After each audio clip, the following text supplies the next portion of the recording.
Hey everybody, I'm Justin Hill here in Detroit, Michigan for the Supercross track preview. I'm your substitute presenter, filling in for Josh Hill. He's got some Theo Vaughn tickets this weekend, he just can't make it. But I'm gonna give you a look at this track and kind of hopefully give you some insight, the ins and outs, what I think is gonna be done, and hopefully little edges that I think I can do over somebody else. So yeah, stay tuned. Look at the starting gate. It's insane how many pieces these guys travel with to put these gates together every weekend. This is not a very long start. Honestly, one of the shorter starts I would think as far as crossing the entire stadium. This is a pretty small floor.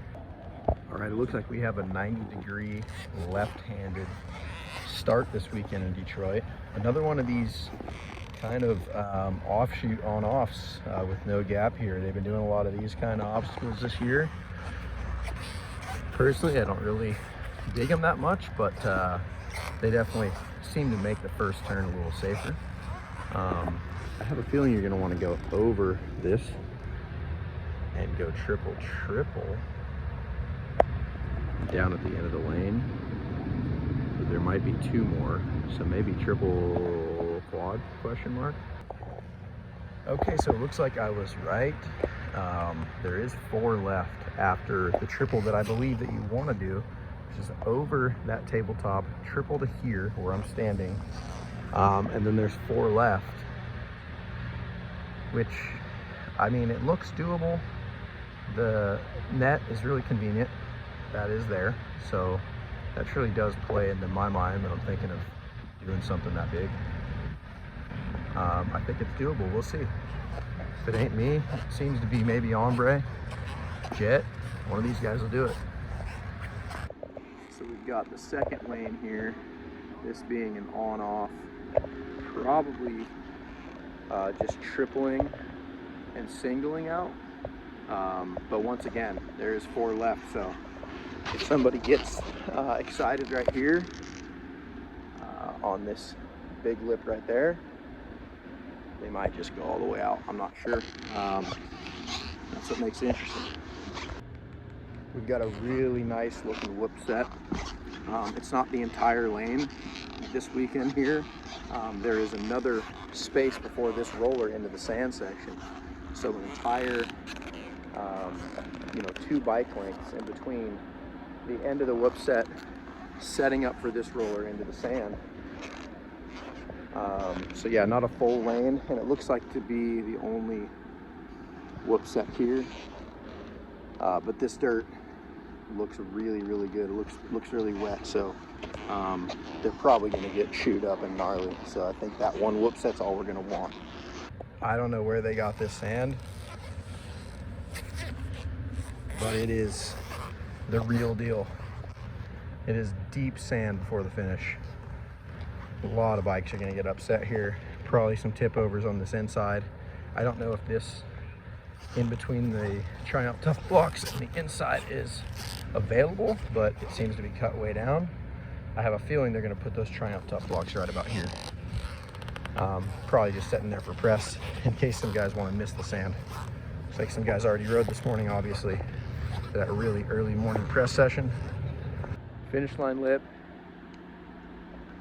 They don't look like much, but I bet you that only 5 to 10 minutes of this track has been done with wheels on it. So that's, to me, that's a sign that this race is going to get really rutted.